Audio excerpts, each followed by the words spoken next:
बिस्मिल्लाहिर्रहमानिर्रहीम। अस्सलाम वालेकुम नाज़रीन, मैं अहमद फ़वाद हूँ और आप मेरा यूट्यूब चैनल देख रहे हैं। नाज़रीन, अहम ख़बरों के साथ आज के व्लॉग में आपकी खिदमत में हाज़िर हुआ हूँ। सबसे पहले और बड़ी ब्रेकिंग न्यूज़ जो है वो इलेक्शन कमीशन ऑफ पाकिस्तान से बल्दियाती इलेक्शंस के हवाले से है। 31 तारीख को बल्दियाती इंतखाबात इस्लामाबाद में होने जा रहे थे। इन इंतखाबात के हवाले से एक बड़ा फ़ैसला जो है वो जारी किया गया है। एक तो इसकी कुछ डिटेल्स हैं एक्सक्लूसिवली, वो आपके सामने मैं रखूँगा। दूसरे नंबर पर गवर्नर पंजाब बलीगुर रहमान को ओहदे से हटाने के लिए एक जो पिटिशन है वो लाहौर हाई कोर्ट में दायर की गई है। ये क्या मामला है, इस हवाले से भी कुछ डिटेल्स हैं, वो भी आज के व्लॉग में आपके सामने रखूँगा। और आखिर में इस्लामाबाद हाई कोर्ट से भी एक बड़ी ख़बर है और इस्लामाबाद हाई कोर्ट से भी इस्लामाबाद में होने वाले बल्दियाती इंतखाबात के हवाले से ही ख़बर है। इसकी क्या डिटेल हैं ये भी आज की व्लॉग में आपके सामने रखूँगा। सबसे पहले तो आपको बल्दियाती इलेक्शंस पर अपडेट में ये करता चलूँ कि इलेक्शन कमीशन ऑफ पाकिस्तान में आज एक इम्पॉर्टेंट समाअत थी कि 31 तारीख को बल्दियाती इलेक्शंस होंगे या नहीं होंगे। इलेक्शन कमीशन ने इसके ऊपर फ़ैसला सुनाते हुए ये करार दे दिया है कि 31 तारीख को होने वाले बल्दियाती इलेक्शंस मुलतवी किए जाते हैं। प्लस इसमें इलेक्शन कमीशन ने ये करार दिया है कि हुकूमत की जो ये इस्तदा थी मुलतवी करने वाली, ये इन्होंने मंजूर कर ली। आज इलेक्शन कमीशन में तकरीबन 2 घंटे तक इस केस की जो समाअत है वो रही है। मेरे पीछे आप बोर्ड भी देख रहे होंगे इलेक्शन कमीशन ऑफ पाकिस्तान का, वहीं पर बाहर से ही मैं आपको ये अपडेट कर रहा हूँ। थोड़ा सा उल्टा जो है वो लिखा होगा, लेकिन चूँकि ज़ाहिर सी बात है कैमरे से रिकॉर्डिंग के दौरान थोड़ा उल्टा होता है। बहरहाल 2 घंटे की ये समाअत रही, 10 बजे शुरू हुई और 12 बजे तक ये समाअत जो है वो चलती रही और 12 बजे ये फ़ैसला महफूज किया गया। फिर उसके बाद 1:30 बजे ये जो फ़ैसला है वो सुनाया गया। फ़ैसले में जस्ट मुख्तसर ये ऑर्डर था 2 लाइंस का और इस मुख्तसर ऑर्डर में यही कहा गया कि इस्लामाबाद हाई कोर्ट के फ़ैसले के बाद इलेक्शन कमीशन जो है वो बल्दियाती इंतखाबात को मुलतवी करता है और हुकूमत की इस्तदा मंजूर करता है। डिटेल जो इसकी रीज़निंग है वो बाद में जारी की जाएगी। बहरहाल आज जो समाअत में कुछ इम्पॉर्टेंट जो दलाइल नुक्ते उठाए गए, जिसके बाद इस फ़ैसले के ऊपर शायद आपको हैरानगी भी हो, वो भी मैं आपके सामने रखता हूँ। सबसे पहले तो अटॉर्नी जनरल इश्तर औसाफ हुकूमत की तरफ से, बाबर अवान PTI की तरफ से और जमात इस्लामी के वकील, इन तीनों ने आज दलाइल दिए। सबसे पहले मैं आता हूँ इश्तर औसाफ की जानिब से। उन्होंने आज अपने दलाइल में ये कहा, अच्छा इससे पहले मैं आपको ये भी बात बताता चलूँ कि ये दूसरी मरतबा हो रहा है कि इस्लामाबाद के बल्दियाती इंतखाबात मुलतवी हो रहे हैं। पहले 50 यूनियन कौंसल से 101 यूनियन कौंसल्स की तादाद बढ़ाई गई, फिर 101 से 125 जो है वो की गई और ये गालबन 6 माह के अरसे के दौरान 2 मरतबा ये यूनियन कौंसल्स की तादाद जो है वो बढ़ाई गई। इसके ऊपर भी आज डिस्कशन हुई, ये भी मैं आपको बताऊँगा। बहरहाल इश्तर औसाफ की जानिब से आज ये कहा गया कि चूँकि इस्लामाबाद में आबादी में इजाफा हो गया है, इसलिए यूनियन कौंसल्स की तादाद जो हैं वो बढ़ाना पड़ी। तो अब यूनियन कौंसल्स की तादाद बढ़ चुकी हैं, तो इसलिए ये ज़रूरी है कि तमाम आबादी को जो रिप्रेजेंटेशन है वो मिलनी चाहिए। तो इसलिए आप बल्दियाती इलेक्शंस मुलतवी करें या उसके बाद नई हल्का बंदियाँ करें और जो नई यूनियन कौंसल्स की तादाद है 125, इसके तहत आप क्या करें, बल्दियाती इंतखाबात का इनकाद करें। ये उनके बुनियादी जो दलाइल थे वो थे। प्लस उन्होंने कुछ मुख्तलिफ हवाले दिए। पेशावर हाई कोर्ट के फ़ैसले का हवाला दिया कि वहाँ पर भी इस तरह का एक फ़ैसला आ चुका है कि शेड्यूल जारी हो चुका था इलेक्शन का, लेकिन उसके बाद ये जो इलेक्शंस हैं वो मुलतवी किए गए। सेकंड जो बाबर अवान ने दलाइल दिए वो बहुत ज़्यादा इम्पॉर्टेंट थे। उन्होंने आज अपने दलाइल में ये कहा कि ये जो एक्ट में तरमीम की गई है पार्लियामेंट की जानिब से, ये एक्ट अभी कानून में तब्दील नहीं हुआ, यानी कि सदर मुमलिकत ने अभी तक इसके ऊपर जो सिग्नेचर हैं वो नहीं किए। उनके सिग्नेचर के बाद ही ये कानून बनेगा और फिर उसके बाद जो इम्प्लीमेंटेशन है वो होगी। और 23 तारीख को ये जो तब्दीली है इसमें की गई है और 23 के बाद 10 दिन तक सदर मुमलिकत इसमें ताख़ीर कर सकते हैं और फिर वो इसके ऊपर एतराज़ करके वापस भी भेज सकते हैं। तो अगर वो एतराज़ करके वापस भेज देते हैं, दोबारा पार्लियामेंट में बहस होती है, तो फिर उसके बाद ये कानून कहाँ गया? कानून तो अभी बना ही नहीं। तो इसलिए बल्दियाती इलेक्शन 31 तारीख को ही होने चाहिए और सदर मुमलिकत के पास भी वो जो 10 दिन थे वो 1 तारीख तक हैं। तो 1 तारीख तक सदर मुमलिकत के पास वक्त है, उस पर दस्तखत करें या वापस भेजें। तो अभी तो वो मामला पेंडिंग है, तो आप जो है वो इस मामले में ना पड़ें और 31 तारीख को इलेक्शंस करवा दें। ये इंपॉर्टेंट नुक्ता था जो बाबर अवान ने उठाया। प्लस जहाँ तक इस्लामाबाद हाई कोर्ट के फ़ैसले की बात है, जिसमें उन्होंने इलेक्शन कमीशन ऑफ पाकिस्तान का जो नोटिफिकेशन था जिसमें उन्होंने हुकूमत का बलदियाती इंतखाबा यूनियन कौंसल्स की तादाद बढ़ाने का नोटिफिकेशन मुस्तरद किया था और फिर इलेक्शन कमीशन के इस नोटिफिकेशन को इस्लामाबाद हाई कोर्ट ने कालादम करार दिया था।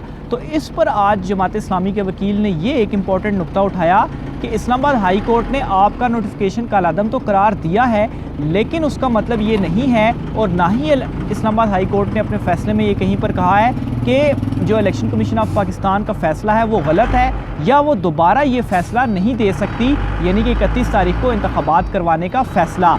और साथ ही में उन्होंने ये भी कहा कि वो कालादम करार देने का मकसद ये था कि इलेक्शन कमीशन ने चूँकि तमाम फरीकैन को सुना नहीं था, तो इसलिए इलेक्शन कमीशन से कहा गया कि आप सारे फरीकैन को सुने और सुनने के बाद फिर आप बलदियाती इलेक्शंस के हवाले से फ़ैसला कर दें। और आप अगर 31 तारीख को बलदियाती इलेक्शन करवाने का फ़ैसला करते हैं तो आप ये फ़ैसला कर सकते हैं।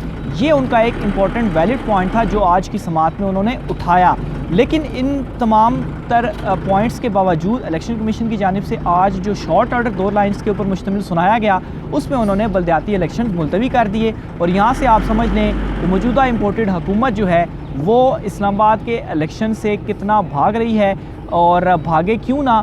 उनके पास तो 101 यूनियन कौंसल्स में भी सिर्फ 84 उम्मीदवार उनको मिले हैं इलेक्शन लड़ने के लिए, यानी कि 17 लोग उनको मिले ही नहीं है कि वो यूनियन कौंसल्स में इलेक्शंस के लिए खड़ा कर सके। तो क्यों इलेक्शन से वो ना भागें, ज़ाहिर सी बात है उनको डर था कि वो इलेक्शंस हार जाएंगे। दूसरे नंबर पर नाज़रीन बड़ी ख़बर है लाहौर हाई कोर्ट से। मामला ये है कि लाहौर हाई कोर्ट में एक दरख्वास्त दायर की गई है और ये जो दरख्वास्त है इस दरख्वास्त में ये इस्तदा की गई है कि गवर्नर पंजाब को अपने ओहदे से हटाया जाए। और इसमें जो रीज़न दी गई है वो ये कि उन्होंने एक जो नोटिफिकेशन जारी किया था जिसमें उन्होंने डी नोटिफाई किया था वज़ीर आला पंजाब को, और उस नोटिफिकेशन को लाहौर हाई कोर्ट ने ही मुअत्तल किया था। तो ये एक गैर कानूनी गैर आइनी अमल है, तो इस वजह से गवर्नर पंजाब को अपने ओहदे से हटाया जाए। वो ऐसा नहीं कर सकते। जहाँ तक एतमाद की बात, एतमाद के वोट की बात है, तो इस पर भी आपको अपडेट करता चलूँ कि 2 तारीख को पाकिस्तान तहरीक-ए-इंसाफ और काफ लीग के जो अहम रहनुमा हैं उनका इंपॉर्टेंट इजलास, इंपॉर्टेंट मीटिंग है और उसमें ये फ़ाइनल फ़ैसला किया जाएगा कि परवेज़ इलाही साहब एतमाद का वोट कब लेंगे। एक मरतबा उन्होंने एतमाद का वोट ले लिया, 11 तक अगर वो एतमाद का वोट ले लेते हैं तो 11 के बाद असम्बलियाँ तहलील करना जो है वो उनके लिए ईजी हो जाएगा, क्योंकि गवर्नर की बात भी उन्होंने फिर मान ली और हाई कोर्ट में जो उन्होंने एक एफिडेविट दिया था कि हम अभी असम्बलियाँ तहलील नहीं करेंगे, वो भी मामला ख़त्म हो जाएगा 11 तारीख तक। 11 तारीख से पहले पहले तो वो मुअत्तल नहीं, असम्बलियाँ नहीं तोड़ सकते, लेकिन उससे पहले पहले एतमाद का वोट हासिल कर सकते हैं, कोर्ट को आगाह कर सकते हैं और फिर उसके बाद अपना ये जो आइनी इख्तियार है वो इस्तेमाल कर सकते हैं।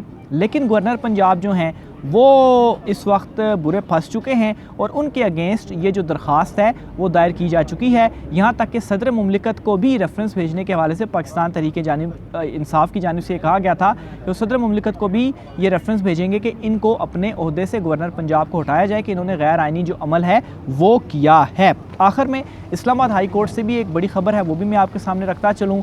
मामला इस तरीके से है कि जो इलेक्शन कमीशन का आज ये फ़ैसला आया है, इस फ़ैसले में चूँकि इस्लामाबाद हाई कोर्ट ने ही इन्हें तमाम फरीकैन को सुनने का कहा था और पाकिस्तान तहरीक-ए-इंसाफ की ये दरख्वास्त थी, तो इसके ऊपर पाकिस्तान तहरीक-ए-इंसाफ ने एक इंट्रा कोर्ट अपील दायर की थी आज ही, और ये उसमें इस्तदा ली कि इलेक्शन कमीशन को फ़ैसले से रोका जाए।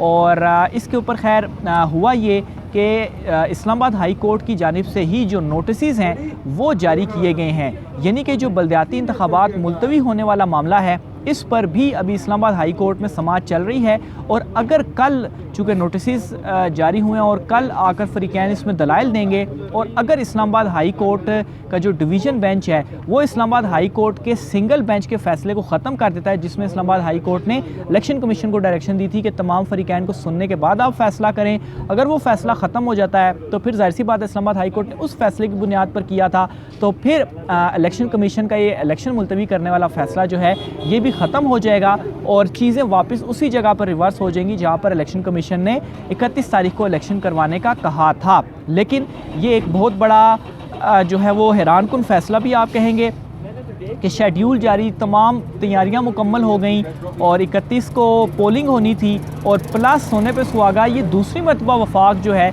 वो इलेक्शन मुलतवी कराने में कामयाब हुई है। और बार बार यही बहाना कि आबादी में इजाफा हो गया, और ये भी आज डिस्कस हुई कि 6 महीने के बाद ही आबादी में इतना ज़्यादा इजाफा होगा कि आपने यूनियन कौंसल्स की जो तादाद है वो बढ़ा दी है। तो बहरहाल एक हैरानकुन फैसला इलेक्शन कमीशन ऑफ पाकिस्तान की जानिब से सामने आया है। तो इस पर मज़ीद जो डिटेल्स होती हैं, ख़ास तौर पर कल इस्लामाबाद हाई कोर्ट में इसके ऊपर क्या होता है, इससे मैं आपको आगाह रखता रहूँगा। आज के व्लॉग से इतना ही। राय का इज़हार कमेंट बॉक्स में कीजिएगा। मुझे इजाज़त दीजिए। अल्लाह हाफ़िज़।